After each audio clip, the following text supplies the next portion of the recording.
We're okay. This meeting is being recorded. So, what's new in Second Sunday? There's Well, Alex. Oh my goodness, yes. I'm teaching to Atlanta. Yeah, the So, wonders of technology. You can join from far away. have you seen the book? Yeah, I got all my copies. Yeah, thank you so much, by the way. Yeah.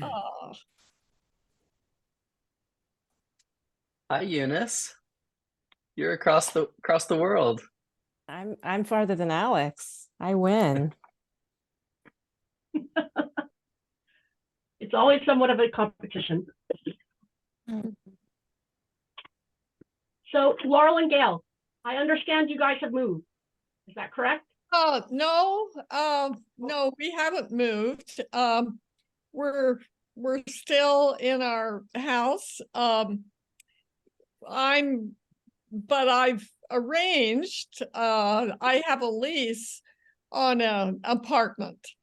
So when we sell the house, which I can't manage without Gail in this big house. Right. We've known that for a long time. So he wanted to help me find a new setting, and we have. It's very, very close to where we are now. And just nice, just smaller, good location. So Are you getting a condo, or are you just moving in an apartment, or what's the plan? I'm renting an apartment. Yeah. One level, I mean. Yeah, one level. It's on the second floor, but yeah. So Good. Well, that actually makes me happy, because I don't want to deal with a huge yard and 3 stories, and Gail has a wonderful workshop that he's been renovating here. So for him, this is just absolutely perfect, and it's fine as long as I have an engineer doing all the things I can't do. Yeah. So I'm happy to be in a very, very nice apartment. Yeah. Well, I'm glad. It made me wonder, Gail, do you have projects? Or tell me about your projects, I guess. I have projects more than enough to last another lifetime. And I trusted it would be so. Fortunately, I have children who can finish, who can liquidate all my projects, get them off the table. Yeah. Either dead or someone else's hands. Yeah. And I've managed to do that, managed to shift my interests to other people, yeah, other venues. Yeah. Yeah. So he had a not terribly long list when he got this diagnosis of things that he wanted to do, and he's done most of them, making arrangements for things. End of death, yeah, end of life decisions. So, anyway, it's been really good so far. I manage with OxyContin to take one of those around now this time. We have a very pleasant TV, couple of hours of TV. And Laurel, by that time, she's gone to sleep. She goes to bed, but the OxyContin has taken hold, and I can get myself to the bedroom, and the OxyContin really solves any pain issues that I have. Take another one when I'm ready to go to sleep, and I'll sleep 10 hours. Wow, that's Yeah, a blessing. we That's huge. we now know why that's a dangerous drug, right? Now, of course, it Right? is. Gail Yeah. can tell you it's very Yeah, it pleasant. turns out to be pleasant, feel good experience. I can still think. I think I can still think. Uh, I have been able to reflect on projects that need to be done. And fortunately, my kids, somebody usually shows up every day ready to do those projects, former colleagues, or so it's been really good. I have lapses during the day when I don't feel great, but those lapses, somebody's usually here carrying out one of the projects.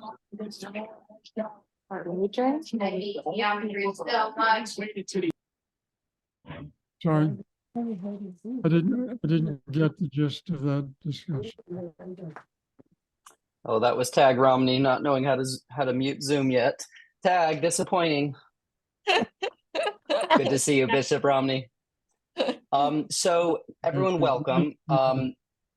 We had been talking for a few months that we needed to have a reunion with Laurel on Zoom, and so this was on my mind. And then when we heard about Gail, your diagnosis, now's the time.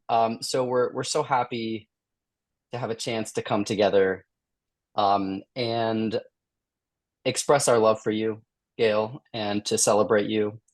And I thought what we could do for this gathering is people could go around and kind of share what's going on in their life with you. I'm sure you'd rather us talk about ourselves than you talk about your situation right now.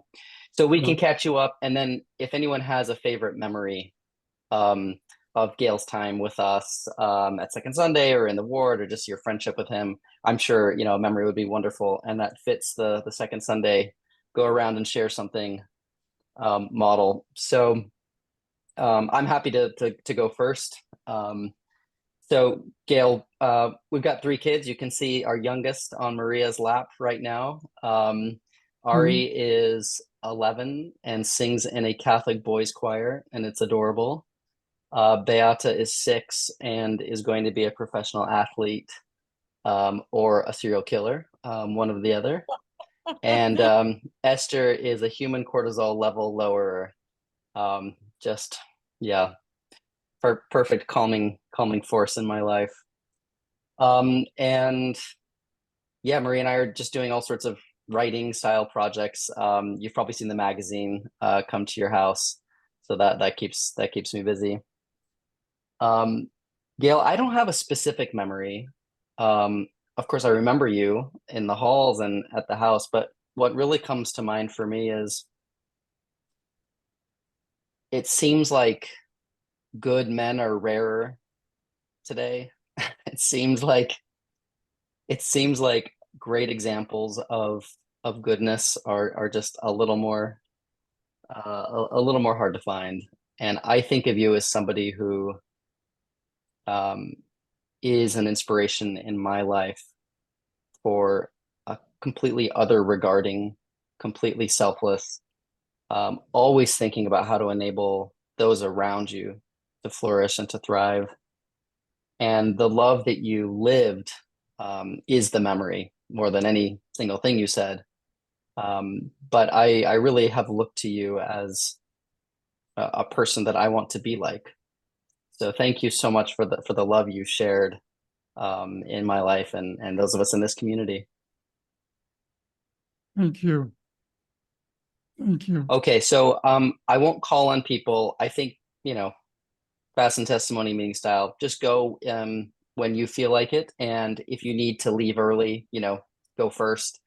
And there's no time limit. We're just here until, you know, till we need to go. And I mean, Laurel and Gail, you guys tell us when, you know, and I'm sure energy is difficult. So you can just wave us on anytime. Okay. Well, I would like to go, Linda Andrews share. I would like to go and just refer to something that was really, to me, ancient days. I think the first time I met you, Gail, was at 9 Parkville when Mindy was just moving in and you were in the kitchen helping paint the kitchen, I think. Yeah, And so getting the cockroaches out of the stove, the rain. exactly, that was like, that was so lovely, you know, partly because I didn't have a dad to show up and help me move. It was just absolutely heartwarming to me that you were there to help out. And I think that's the first time I remember meeting you. And then I think the second time was probably when I drove Mindy home for Amy's baptism service. I had met Laurel at some of the exponent meetings. Yeah. And anyway, so I feel like I've been really blessed in knowing you guys, both of you. And I aspire to have the kind of faith that I have seen each of you live out.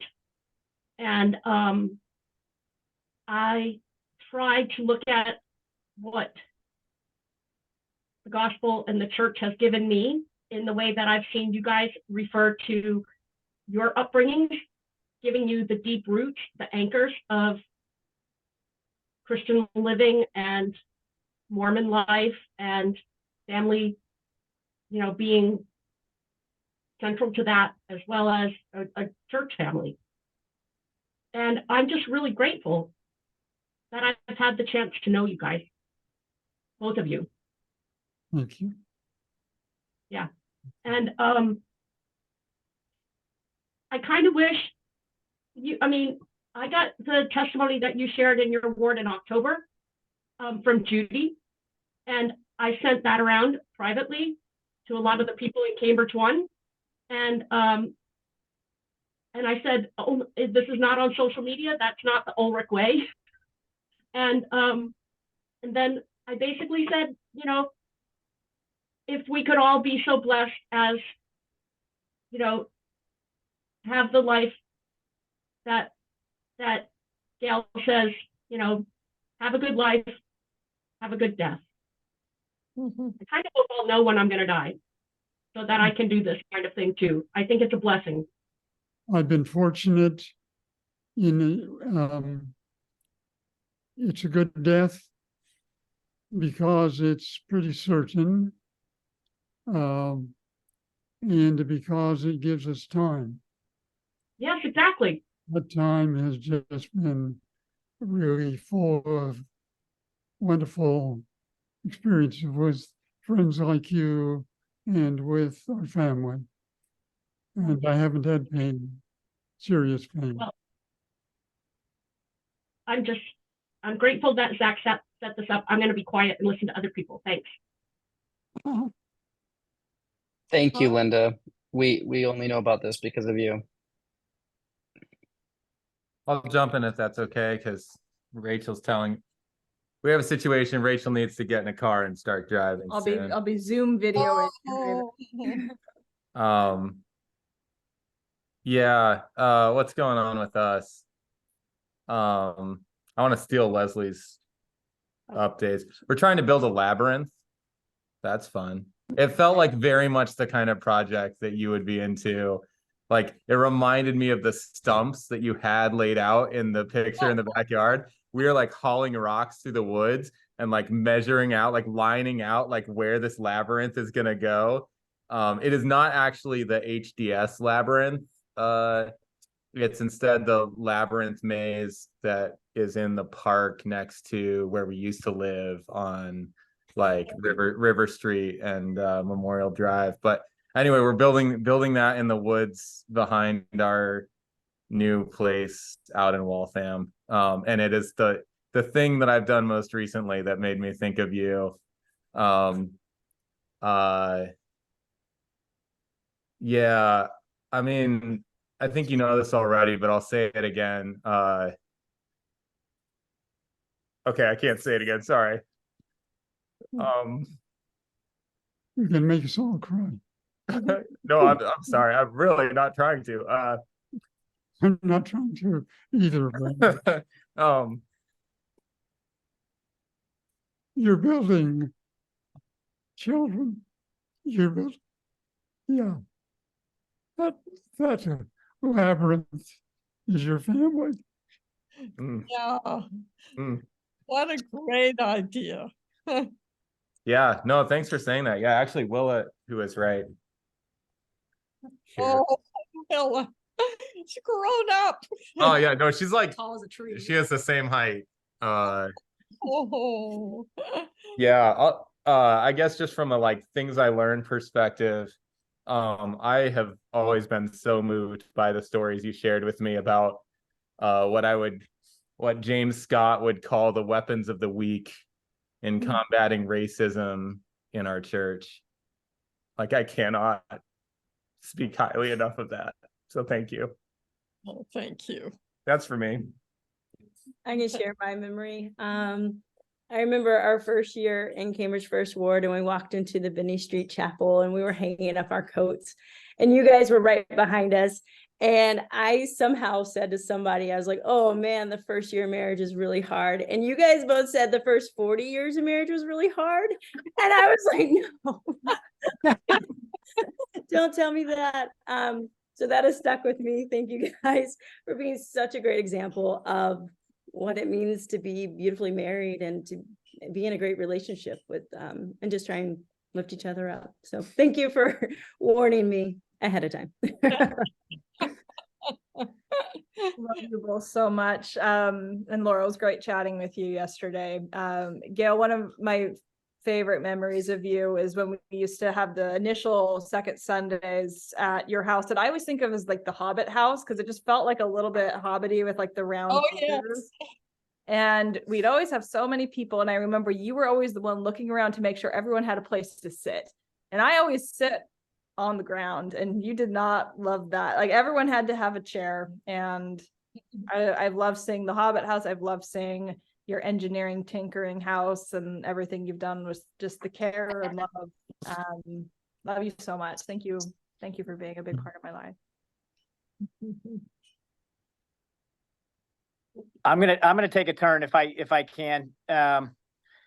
First of all, I just want to say how awesome it is to see everyone on this call. I miss all of you deeply, and I'm looking, except for you, Steve. I can see you, and I don't miss you at all. But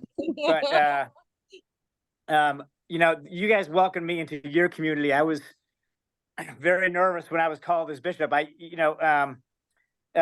President Lowe at the time came to me and asked me if I wanted to be bishop of the Belmont Second Ward or the Cambridge First Ward, and I did not hesitate to answer Belmont Second Ward.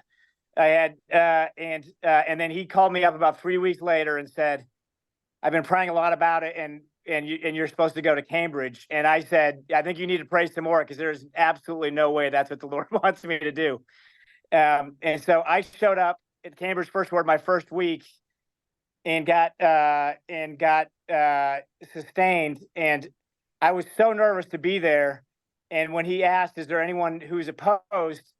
Gail, you raised your hand. Yes. And Had your interest in heart, Tad. he did. I realize that now, Laurel. By the way, it's good to see you, Laurel. But I was like, oh, and then I said, and then someone said, "That's your ward clerk." I was like, oh boy. And so now what I didn't know at the time, Gail, was that you and I had the exact same goal at heart, which was you and I both thought that the bishop of the Cambridge First Ward ought to be called from the Cambridge First Ward. And and so what was interesting was you and I worked together in the bishopric for a long time, and I appreciated your counsel and your advice and your example and your wisdom. And what I appreciate, I think, more than anything in a world that now lacks authenticity, is both yours and Laurel's authenticity. You have been true to who you are, and surprised to no one, I'm now crying. You've been true to who you are, and you've been such good examples to so many people. And you should all know on this call, Gail sent me a letter. I want to say 2 or 3 years ago, Gail, maybe it was longer ago. Time goes by much faster than it used to. But Gail sent me a long letter explaining why he had opposed my calling, and then also recognizing that it perhaps had been directed by the Lord after all.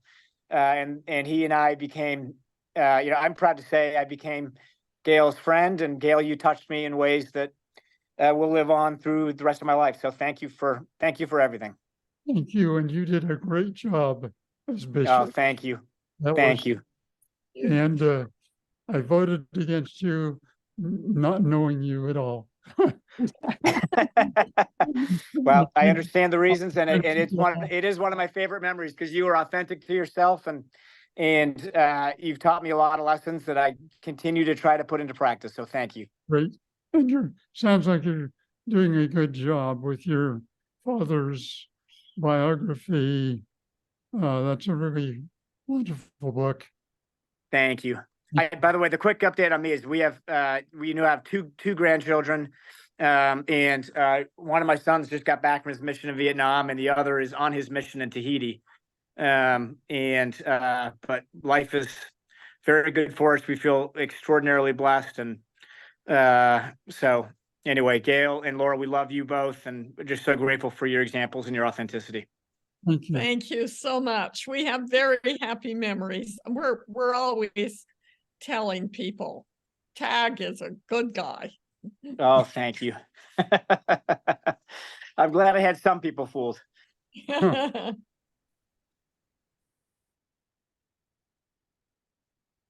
I want to be next. One of the memory that I have with Gail, I'm not calling it a memory. It's like an accomplishment for me. I love to sing in the choir, but I always believe I don't have the skills or either the voice or the music skills to sing in the choir. And then there was a time Gail was the director of the choir. It was not really a director of the choir, but they just give him a charge to just prepare a choir for the Cambridge First Word. And one of the piece, I can say one of the biggest piece I ever sing in my life, it was "I Lovely Is That Lonely Place." I believe I remember the name. This never really left my mind, the way he prepared us to sing that piece. And when we come for practice, it will make sure we have a time schedule, time to warm up, and then it just highlight everything by the minutes. This time we're going to do this one. This time we're going to do this one. It also teach me the art of time management. I said, oh yeah, if you put time on things, you will get them done. And after we finished to sing at the choir, we were so beautiful. And then we were having state conference, and then they required us to sing at the state conference. Yay, first time. So it was really a big accomplishment for me. It may not mean anything for anybody, but that was a difficult piece. And then I was able to sing it just because of his effort, and then the way he approached music, and then the way he taught us, it was really wonderful. And anytime I heard that song, I always remember him, and I don't think this will never leave me. That's, for me, is a legacy, is just a lift for me, Yeah, I'm so grateful for your talent and your time and the difference you have made in my life with music. Thank you so much. Lovely to see you. Lovely to see you. Beautiful setting. You're a picture to see. Yeah.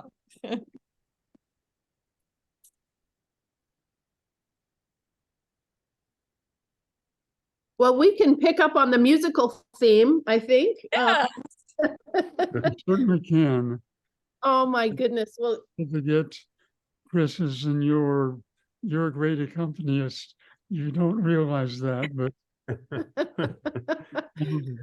Oh, you're of course a great singer too, but and a leader. But And we've just so loved these wonderful musical messages that you send us.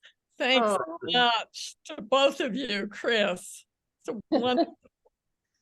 well, thank you. I just, yeah, it's meant so much to share music with you both, and Gail in particular, belonging to the same chorus for a while, the Harvard Radcliffe that chorus. was a gift you gave to me that I appreciate.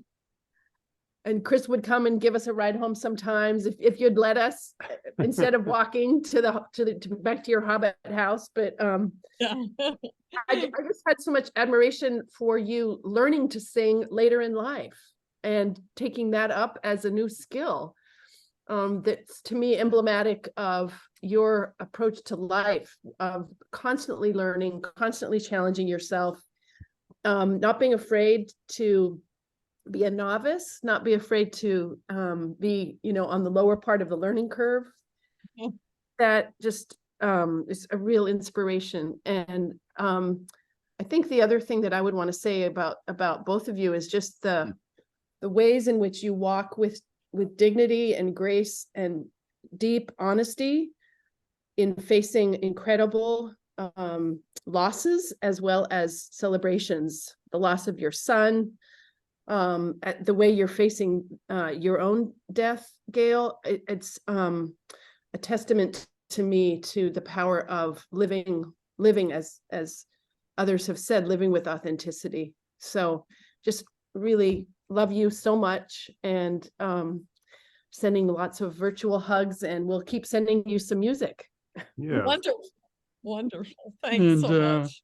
You were a late addition to our wonderful group of friends that we welcome all the time. Yeah. Thank you. Thank you.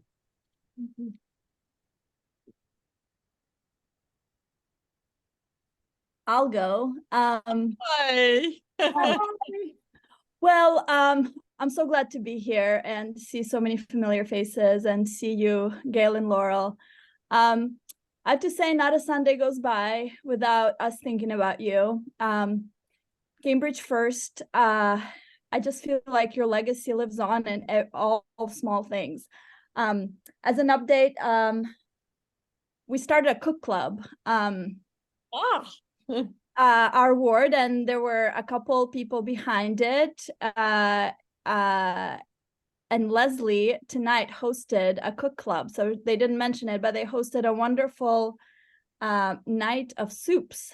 How nice. Yeah. Leslie made like 3 or 4 different soups, and it was just one of those times. I also thought of you, of you and Gail, and how you really just viewed our ward as a family and as a place where you can make a difference yourself. To piggyback on what Tag was talking about, actually, that's what I thought about. Gail and I, before Bishop Romney was called, I remember having a conversation with you, Gail, and you said, I submitted a list of candidates for our ward, for the bishop for our ward. And I was thinking, wow, Gail really feels strongly about this. And but that was just a testament to how much you cared about our ward, and how much you knew that we are the church. We are the people who make the church and who make a difference in our ward, and we can make it what we want it to be, and we can make people feel included, and and we can do it to the best of our efforts, and that's what we can do. And and these small groups that we're forming, and I just all feel like it's part of I just keep thinking of you and Gail as like people who are like, yeah, just start groups, start DIY, DIY Mormonism, and do things to nourish each other's souls and hearts and grow closer to Christ, and just do it locally. And so I always think about that, and you were the people who showed to us how it's done. And so I'm so grateful for that example. And you know, we're becoming now old timers in Cambridge First, and like I mean, it's a thing, and you know, we're like, okay, well, what are, you know, what kind of board members should we be? And we often think about you, about like the examples that you've set and the model for just bringing people together and kind of shaping the community of Christ that we want to have. So love you both so much, and so grateful for you. And we will continue learning from you for a long time. Thanks so That's much. a wonderful testament, and all of you can be described that way. So just keep it up. Yeah. We were just talking with our oldest son this afternoon, trying to explain why all our friends are so young. So much younger than we are. You know, this is what happens when you get in a ward where the demographic is so concentrated on people just starting out and having so much energy. And we said to him, it's just amazing what a gift that is to be able to be with such vibrant, interesting people, and also people that aren't worrying whether you're stumbling. What am I trying to say? The current ageism. I feel it personally, you know, when people criticize somebody who has a blackout in the middle of the speech. You know, here we are.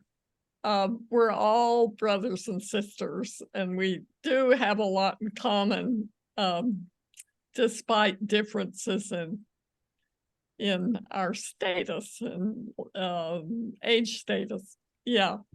But how did you not get burned out on us starting over so many times? I feel like if I were you, Laurel, if I were you, Gail, I would have been like, I already explained this. I've already taught you this 1,000 times. How have you not learned? And it was just a new cohort that had the same kind of, I don't know, basic ideas and needed to be educated. But by having new friends move in and out? You mean burned out that way? Yeah, or just by the turnover and just by starting over with a new cohort, that every time you get some understanding, The new tide was an opportunity. More new friends, and just having too many friends is not going to burn you out. But the nice thing is, in Cambridge Ward, people put their pictures in the ward directory.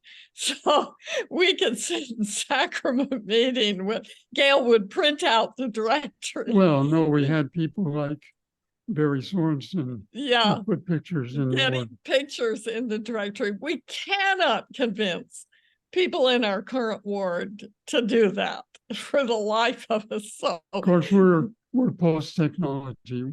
Maybe people don't use printed directories now. That's right. That's obsolete. Yeah. But anyway, we're getting more and more obsolete, but we do have wonderful people in our Philly ward. It's just very different.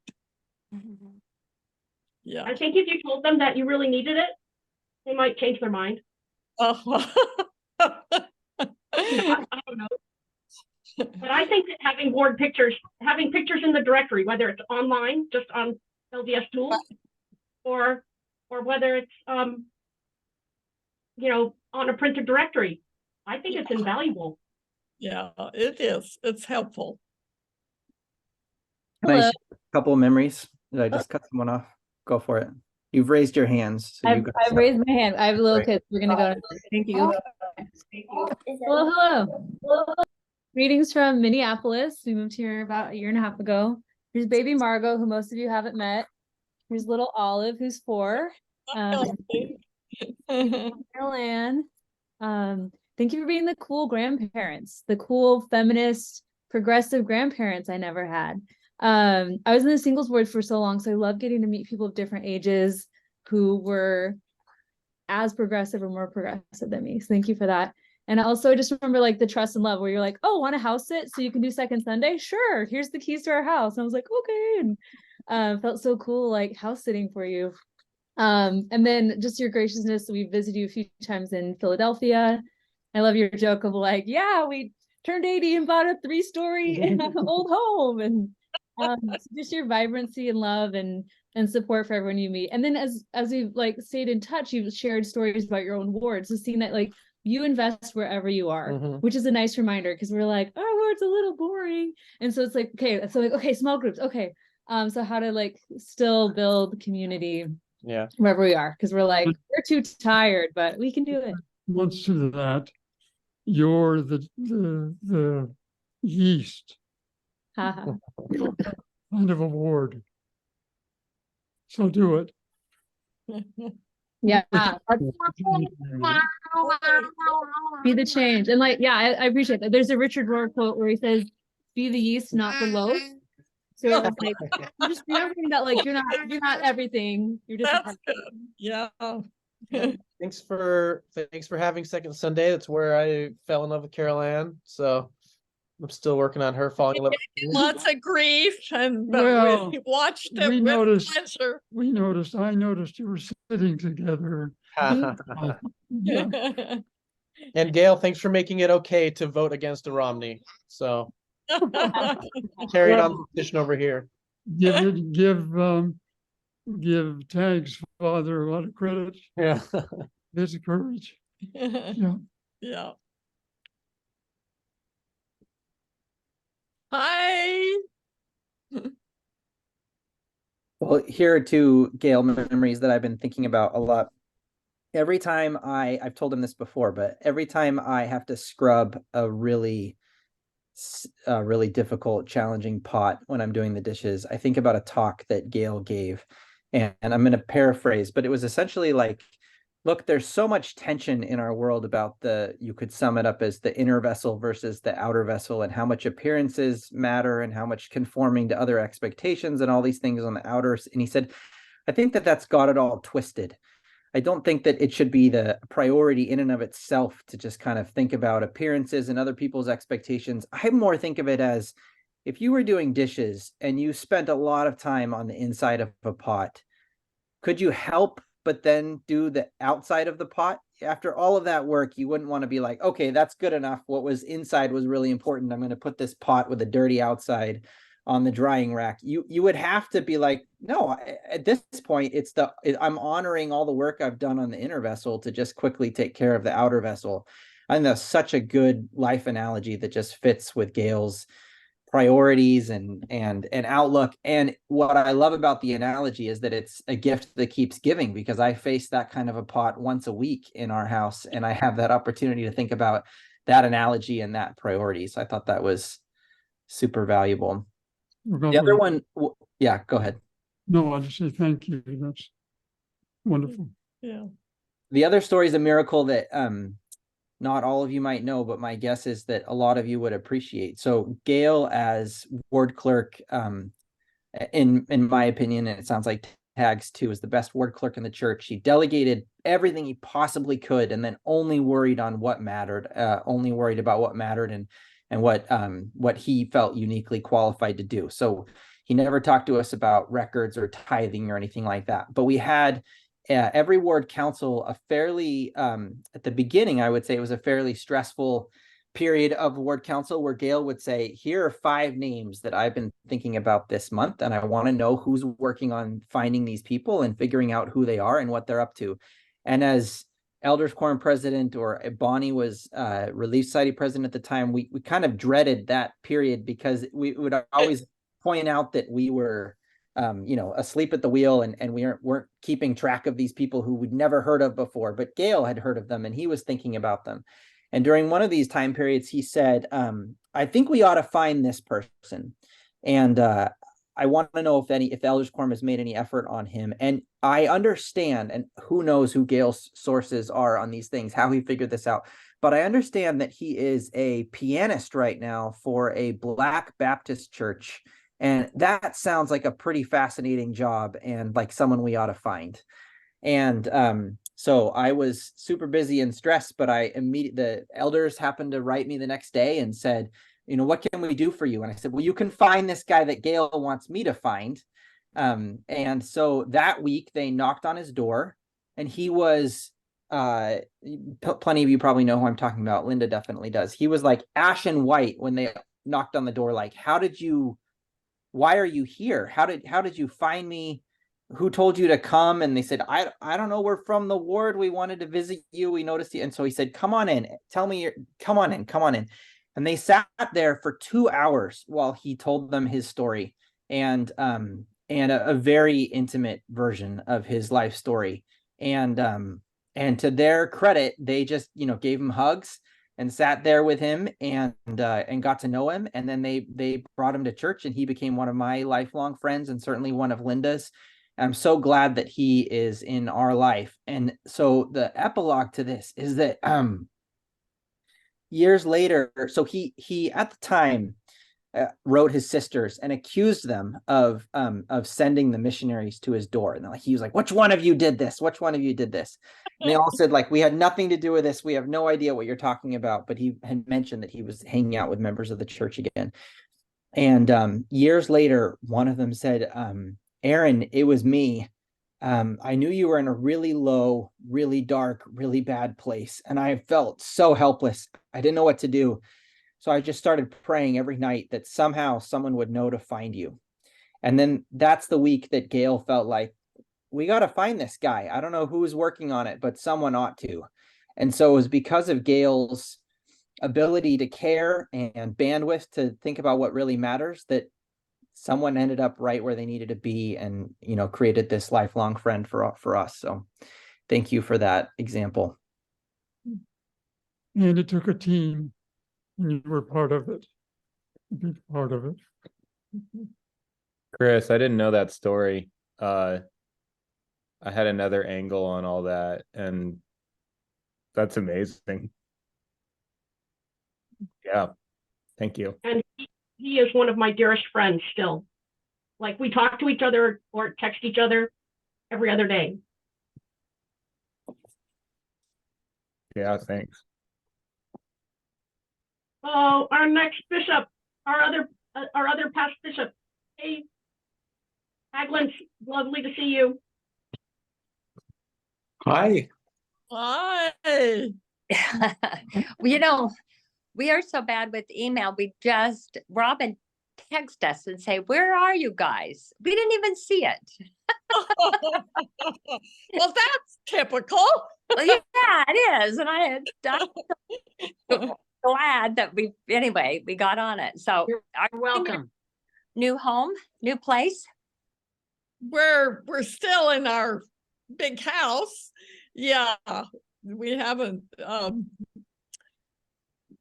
Yeah, He's got an apartment, which I'll move to we'll hang on to at him. proper time. When Yeah, it's time, she's ready to move. yeah. Okay. All It's right. very close to where we are now. Yeah. Well, I got that news from Judy probably. Okay. Yeah. But I would say that the Ulrichs really changed our life in the Cambridge. So in so many ways, you brought the energy and the get it done, let's do it, unlike anybody. So I don't know how you thank someone for that. You really shaped our whole time there. I've never been in a ward where the ushers take seriously the role of helping people get a place to sit and sit the way Gail did. And keep them out of the overflow room. Everybody's going to walk to the back in the overflow. So you don't open the overflow until you need it. And you do want them up front. So It's no brainer. But Well, it is. everybody knows, of course, that the only reason we were in the ward is because Carl found us having been misplaced for a year or two in the wrong ward. So Well, it turns out that there were two different wards deciding what the boundary was, and it was the question was whether the church's boundary or the city's boundary, and I went to, who was the other bishop? I don't know. I went to the other bishop and I said, we think they belong to us. Bishop Briggs. Bishop Briggs. Briggs. Yeah. Oh, right. yeah. And Bishop Briggs said, you can have the Ulrichs, but you can't have anybody else.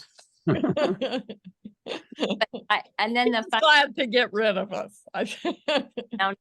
But at the end, almost the end of our time there, someone said to me, we knew that you told the stake president that Carl would only be bishop if the Ulrichs were in the ward. And I said, well, that's not quite. Oh, so it was a deal. Carl made the deal. We're glad. Thank We you. are. We are. It was a big deal. Yeah. Yeah. So. And we had those great discussions between the aluminum doors at the back of the chapel and the space at the gymnasium, and we had classes back there, and yeah, good times. Yeah. But I mostly think of the good times in your home here, but you're gathering everybody, getting everybody there, and making such a difference. Yeah. Lives, yeah. So fun. Yeah. Where are your kids now? Oh. Our kids are Amy is just down the street. She's our youngest.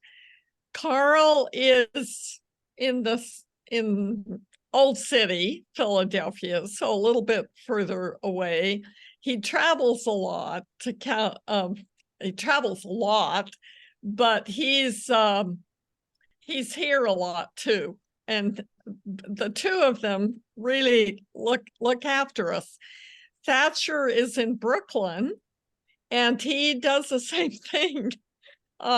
So particularly in the last 2 months when we've been dealing with this diagnosis, there've been very few days that one of them hasn't been here.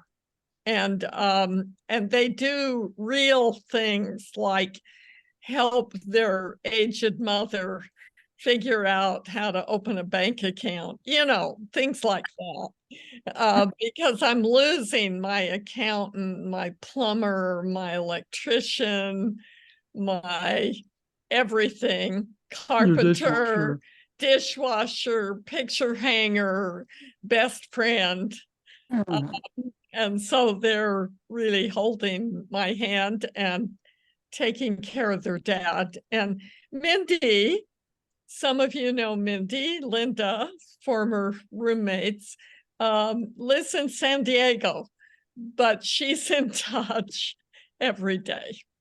Oh. There we are. That's a scene. We didn't know that's how they would respond. It was really it's made these 2 months really quite beautiful. Well, that's devoted kids. Yeah. Kids returning the favors of devoted parents. Absolutely. So, yeah, that's a wonderful thing. Yeah, I would say they were well taught. Yeah. They have been shown a very good example. That's right. And they love each other too, which is important. That's huge. Yeah. And our grandkids. Yeah, I should add to the crew these grandkids that show up, Yeah, we have and go to adult work. grandkids who who were just as nice adults as their parents, Yeah. Great. And then the little ones, the 4 cabooses, Amy and Thatcher, each of them have 2 children, the 4 of them together, the 4 cousins who really love to play with each other. And they range, Teddy is 9 and Esme, the youngest, is 4. So they're spread in that group, and they're pretty wild when they're all together, but really fun. So, and you Amy's kids come by pretty regularly, you had mentioned earlier. Yeah, Amy's, we see them a lot because they're just down the street. Yeah. And Thatch is we see them also. So it sounds how old like are Amy's boys? what? it's like you're How old are moving. Amy's boys? We're getting it. Yeah, I got 2 messages at the same time. We're not sure. Karen, what did you say? Oh, I was going to say, it sounds like you really made the right choice to get to Oh, Philadelphia. thank you for saying that. Exactly. We made that decision. It felt like really impulsively, but then we've never doubted it, even though the actual move was a pain. Remodeling an old house was not easy. I mean, there were a lot of stresses and strains, but we've never doubted it was the right thing. It's really been great. Yes, for yes. older grandkids, we'd have to travel someplace. And it was possible because for some weird reason, they kind of coalesced all at once, very close. And nobody planned that. But in fact, 4 of our 5 children spent time in Philadelphia. Wow. So we knew the area, but Inti was here, Nathan was the first, and they moved on to other places. But then all of a sudden, 2 of them were here and 1 in Brooklyn, which is not that far. So it seemed like a no-brainer. Well, yeah, sounds like it just has been the place to be without doubt. Even though we've missed you, it's been the place. We miss you. We miss Cambridge. We miss all of you. I think it's been fun because this is the Odell's. It's really wonderful to see so many people, and especially the Ulrichs. Oh, we go way back, don't we? Yeah. And it's been fun to hear. We've kind of like been hearing of the wonderful continuing impact of the Ulrichs in Philadelphia through some of our best friends who went to graduate school with Scott, the Healy's, who have moved into their ward. And so it's fun to hear about you from Jackie. Yeah.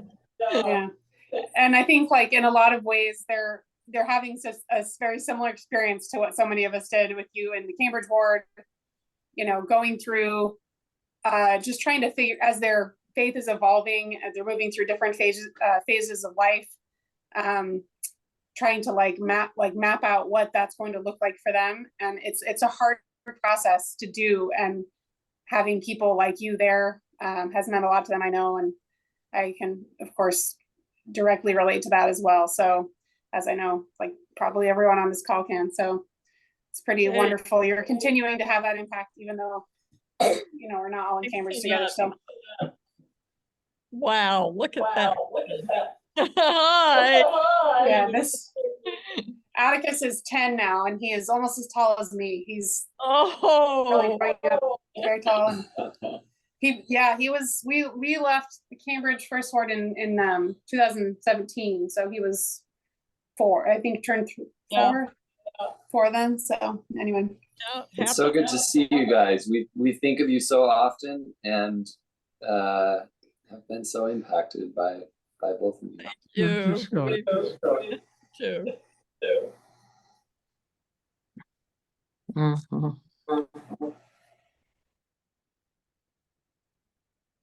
Well, Philadelphia has been kind of an accidental Hagland place too. Oh, yeah. I ended up there by accident, and then two of my siblings at Haverford. And so anyway, it's a happy coincidence that my little brother gets to know you too. It makes me happy. And Liz.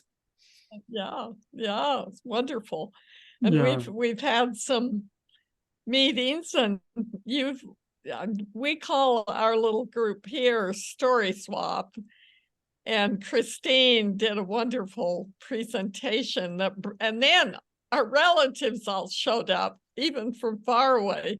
So the Hagland traditions extends a long There's a lot of us. You can't yeah. Yeah, there's some great names in the church. Hagland is one of them, and Babel is another one. Yeah. From this area, yeah. Well, I've heard from Michael Christensen how I guess he's been over. Oh yes, he's part of Story Swap. Okay. Yeah. Yeah, he's a dear. He's a dear. He really is, and he's making a difference. Oh, good. Yeah. He's in a ward, a branch that just became a ward. A wonderful inner city, dynamic, growing branch. So, yeah. So I'll jump in if that's okay. So I mean, seeing all the people on this call is really pretty remarkable. So we like Rachel, we moved out in 2017 of the ward. Yeah. And just seeing all the faces here just reminds me so much of what made Cambridge First such an amazing experience. Just all the people that we knew, and Gail, you and Laura was such a big part of that. As sort of the one sort of foundation rock of the ward, as it were. In terms of, so for our update, so we live in Atlanta, Georgia now. I teach high school. Celeste is physical therapist. I'm still a physical therapist, and I work at a seating clinic here in a rehab hospital. So I do custom power chairs and manual wheelchairs for people with neurological disorders. And yeah, we've got 3 kids now. Our oldest is 10.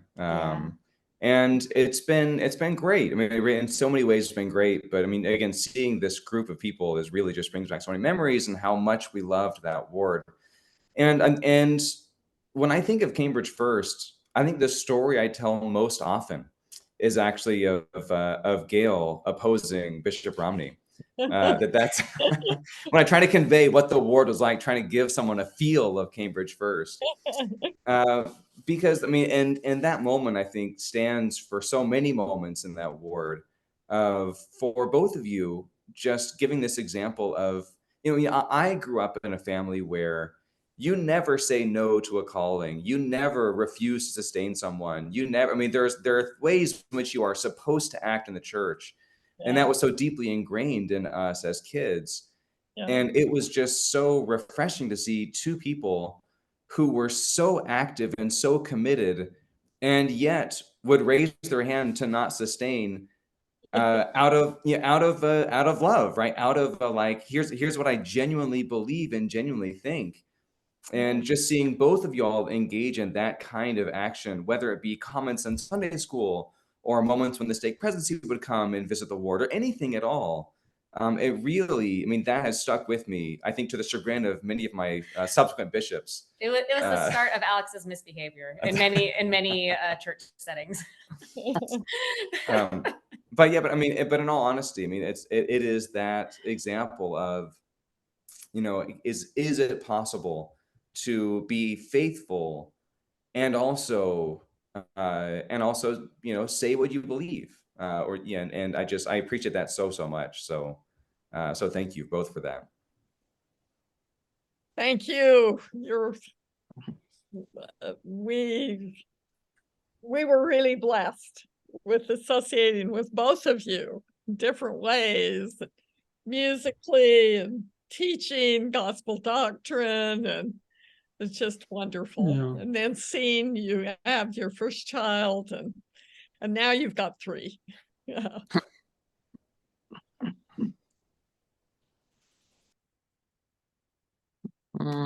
Maybe I'll jump in next. I've got to put kiddos to bed here soon. I know Amelia wanted to join as well. She's actually in Oregon with her grandmother, and it seems like she doesn't have a good internet connection, so she's very sorry to miss this, but I know she sends her love your way as well. Yeah, I think, Gail, all my memories of you are in that little clerk's office. And just all of the patience and generosity you had with everyone there. I think, the story that Chris shared, I think I have, similar experiences with you working on those membership roles, and just the care that you put in trying to find and reach people and befriend people, the great generosity of spirit that you had, all the snow shoveling you did. Yeah, you're just a great example, and I appreciate your great friendship to me and my family. Well, you and Great love. Amelia were people who made that kind of thing possible, because you did your job and you really did it well, and you did it without any prodding. So, that's the whole ward was like that. And so I could do the stuff I wanted. Yeah. Right. Well, again, love to you both. It's great to see you. How many years were you clerk, Gail? Carl told me, and I think I was released when we left. When we left. Yeah. You started with Carl, and you went through 2 other bishops. Yeah. That's Additionally, right. Tag and I think I left before Tag did, yeah. So Oh, okay. I'm double dipping here, but this reminds me that one of my canonical Gael memories is when he was like, we can get more than 100% home teaching if we game this system right. We can figure this out. And I only can tell that because his care for people has been so evident on this call that I can reveal that he had this other side of like accounting that was also going on the dual channel. I think about every time I think about trying like metrics of success, and some deanlet comes to me and it's like, what if we had better metrics of success? I think about this and chuckle inappropriately.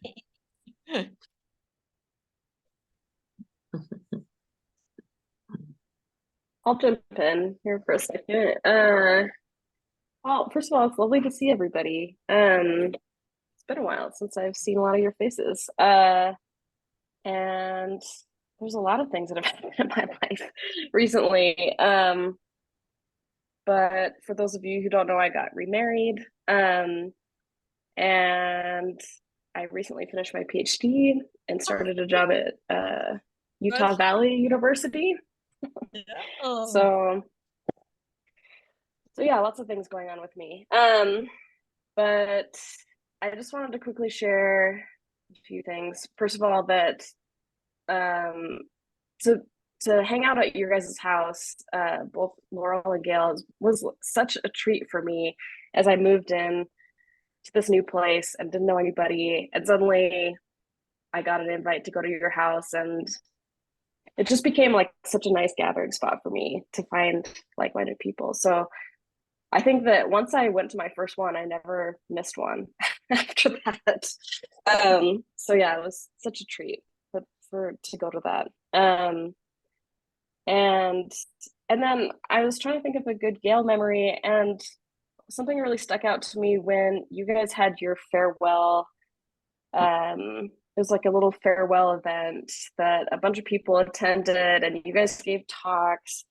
And Gail, I remember your talk. You talked about your time as ward clerk, and you talked about how you one of the things that you would do was to write people letters who hadn't been to church for a while, and you would send these people handwritten letters. And something that really stuck out to me about that was that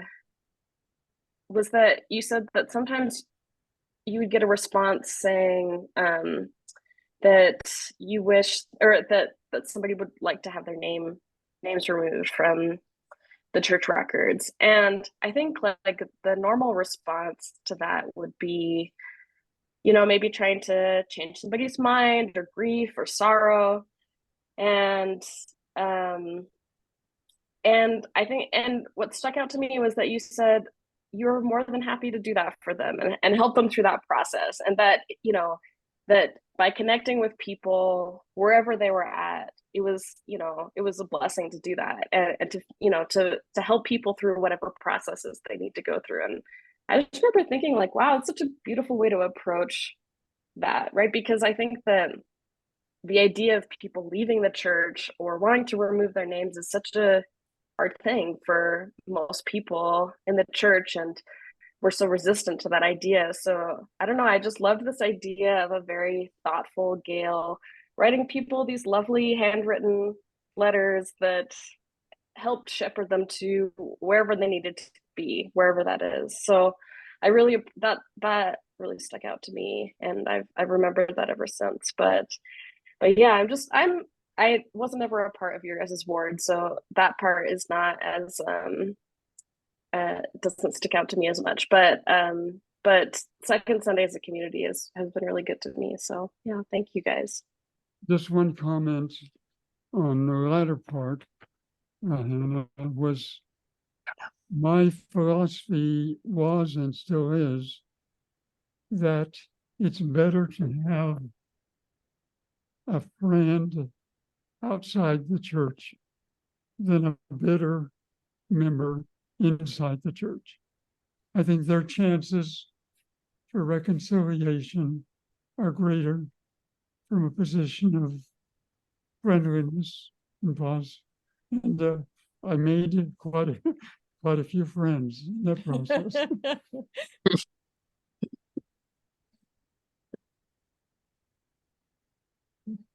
I'll pop in.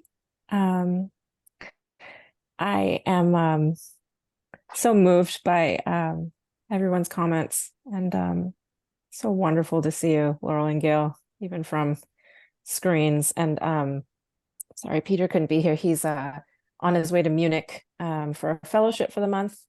But yeah, he sends his love, and I will speak for both of us. But we've known you from our time at the university ward, when Laurel was our LDSSA advisor, and there are times that I don't know if you remember this, but do you remember Message, Mormons for Equality and Social Justice, with like Emily Bates, and like potlucks at your house, and you supported us through, Peter and myself, as we both went through grad school, and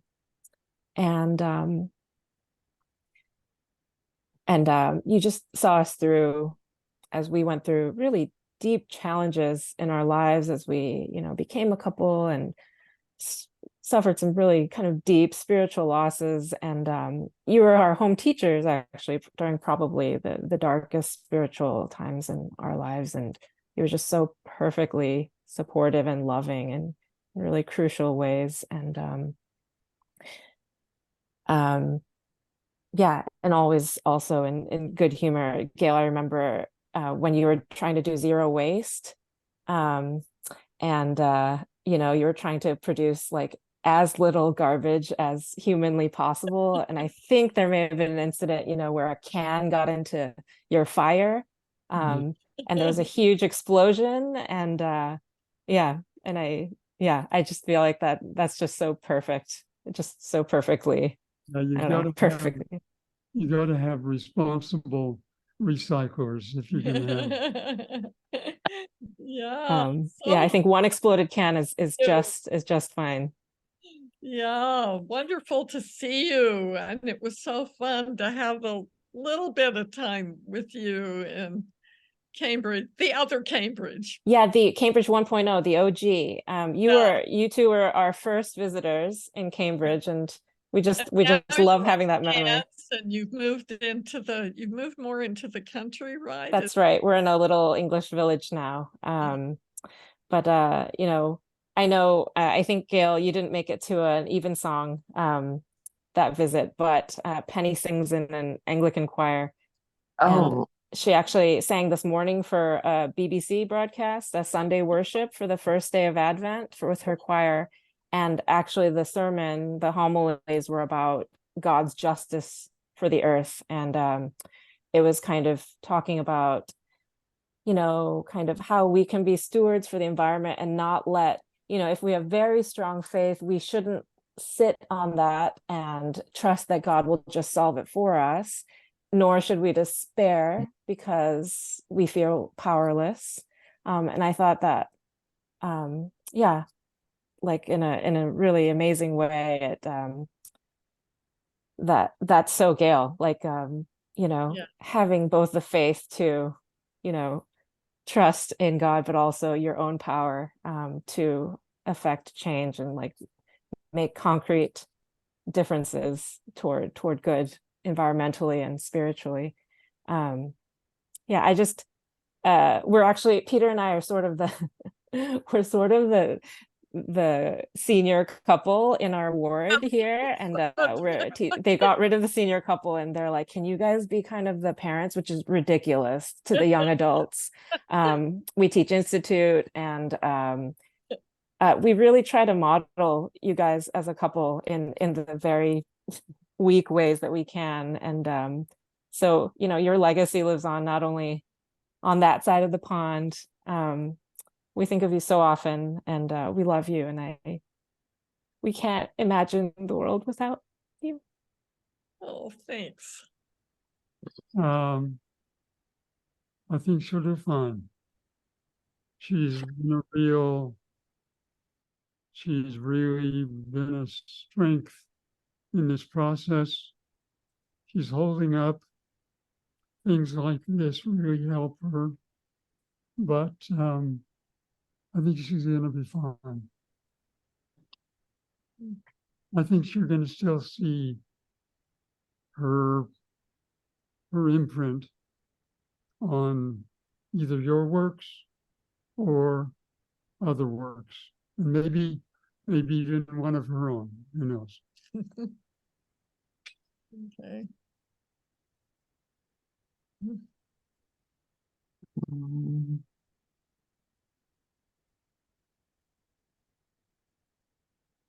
It's amazing the number of people that you brought together, Zach. And I'm, you know, we'd be remiss if we didn't say, Zach, I don't know which one of us came up with this idea, but I remember a conversation. We were waiting for something to open, weren't we? At one of the museums. And we started talking about it would be really fun to have some kind of gathering and regular group, and it happened because people were willing to do it. And what is even more exciting is it's still going on. It's one of the lovely things about a ward where you have you know, people come for a year or two, but a lot of people, because they're doing PhDs or something ridiculous like that, are there a long time. And then some of you don't leave, which is great. But what this gathering notes is how the connections somehow remain. I think it has something to do with the stage of life that friends that you make as you're moving more fully into responsible adulthood, that they really stay with you. I mean, we've been losing so many of our dear friends who were in Cambridge Ward the first time we were in Cambridge Ward, which is the 1960s. And to see them passing away, one of the things that's helped us in this transition is that we've been talking about it for several years now. Each time we lose a friend, we are reminded that we're not immortal, and we talk about it. So even though it was really hard to get the news, there was a funny kind of relief in going from generalized anxiety to something specific that you could work on. So yeah, and really and truly, those in our current group, in our area, the little group that we call Story Swap, there's, the LDS population is much more dispersed in Pennsylvania, but lo and behold, somebody in our ward who became dear friends with somebody when they were at Princeton was then in Pittsburgh and became an absolute regular in our Story Swap.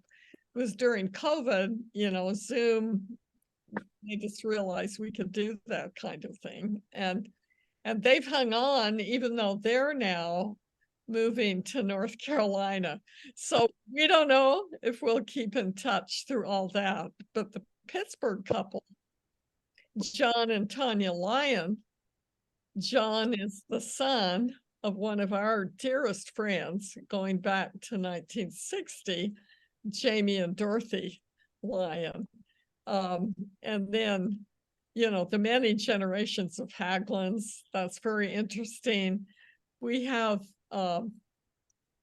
people in our ward, not a lot of crossover between Philly and New England, but there's some, and people who probably are in your ward now. In fact, I'm quite sure one of the regulars in our Story Swap has a sister in Cambridge. So these networks are really important, I think. And I would say, I started to dictate to Jeremiah about all the problems in the church. And I'm not going to publish that, but I think we're at a point where people like you can have a big effect on the future of the church. I am worried about the future of the church. Yeah.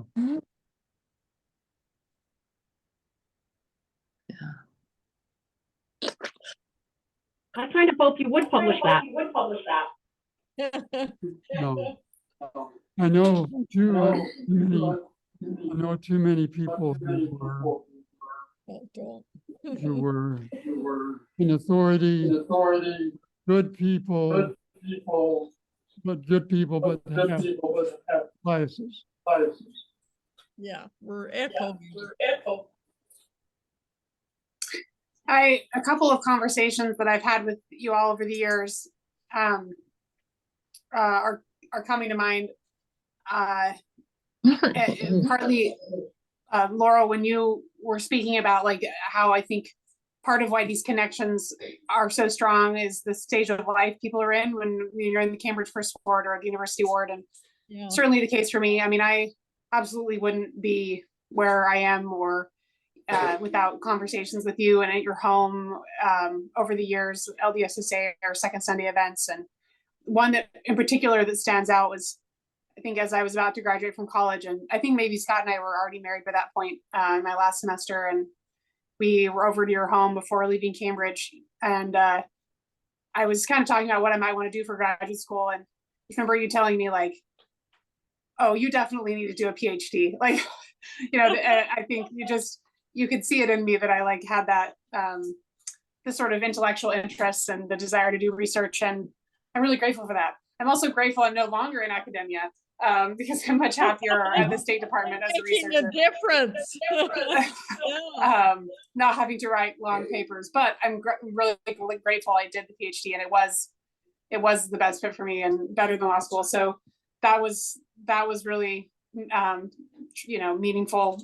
And then another conversation where we were talking about the church, and this was during college, so I was still like fairly conservative at the time religiously, but like I remember this conversation that just kind of like blew my mind, like with every new thing that you said, and I often still go back to it. And some of the things that as we were talking, some of the things you said were like, I remember you reflecting about like just really openly about your questions, and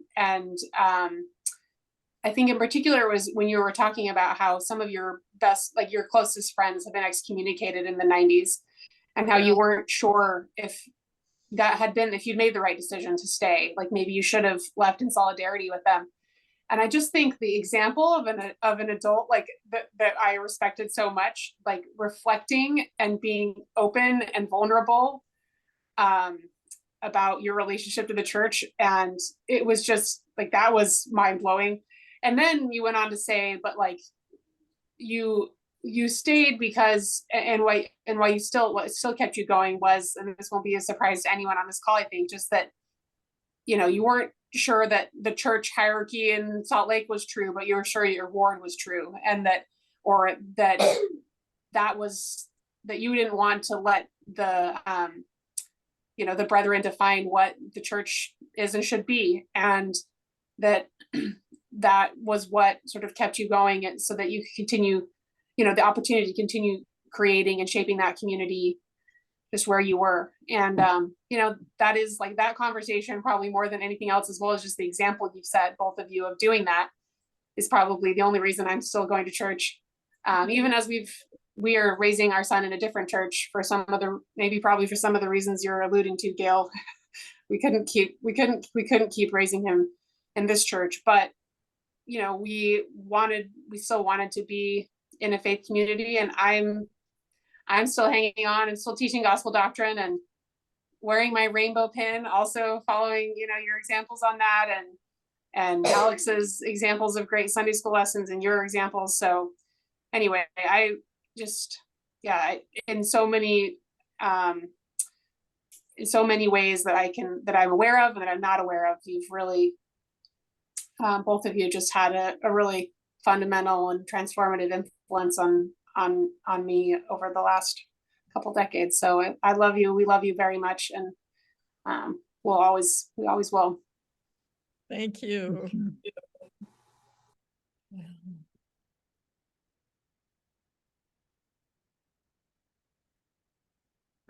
We're in Portland, Oregon now. Yeah, it's been Hi. here. And Maya's 4 years old. You've seen her peeking through the frame, and it's wild. But yeah, just sort of picking back off of that, I think sort of a lot about when I didn't realize it, I think maybe until now, of the kind of leader I'm hoping to be in our respective communities is really influenced by the both of you. And I'm remembering, Gail, like also sort of your farewell talk in Cambridge, you talked a lot about the faith that you had in your community, and like seeing, like as a clerk, you felt like maybe you were expected to do a lot. And so you ended up just like delegating tasks to everyone who you knew were capable. And I think that's just like the symbol of a really great leader. And it's something that I hold really dear, is just having faith in the people around me that we are all capable to like lift each other up. And if we all just sort of are able to communicate and be open and be authentic with each other, yeah, we can like create something that's really great. And that's something that I've like sort of subconsciously like gotten into my head, and how I hope to like, yeah, just continue to interact with the people that are around me. And it's really like seeing it exemplified by you, Gail, has had like a very big impact in my life in a way that I didn't really realize until I was like listening to everyone here. Yeah, you mentioned earlier that the church, the ward kind of gave you an opportunity to interact with a lot of lively young people. I'll say that it also gave us an opportunity to interact with lively old people in yourselves. So it really, you know, I think there's a truth to that. Like without this community, the sphere of people that we would be influencing and that would be influencing us would be much smaller. And having you be a part of that has impacted us greatly. And yeah, we were sad to hear the news and happy to be able to get on the call. Great, wonderful. Great to see you. This Yeah. is, yeah, amazing. And that would be another name I would add to the great names in the church, would be the Perks. Yeah, we they would appreciate hearing that, I'm sure. I'll spread that around. Okay, you do that. Great. Okay. Okay, guys, what a treasure. This is a really special treat. Thank you so much for having the idea and for acting on it. Yeah, I should probably say something about approaching death. Whatever I got, well, we know what we got, pancreatic cancer, but we don't necessarily know what it's going to affect. But what it took from me was tolerance of food. I just don't have a stomach, and I cannot eat. I cannot be around food. It's abhorrent. So one advantage of that is it eliminates all the problems that people have with digestive systems when they're working. But it also eliminates one of the greatest pleasures of life that I can't enjoy. So I'm ready to go any day after an outpouring like this. I'm ready to go to a place where I hope food is available and delicious. Well, thank you to everyone who came, and Gail and Laurel, we love you now and always. We'll always be talking to each other about all the experiences we had and the example you've given us. Okay. So, gift to us. Thank you. Thank you. Farewell. Better. Okay. Bye, everyone. Bye. Night.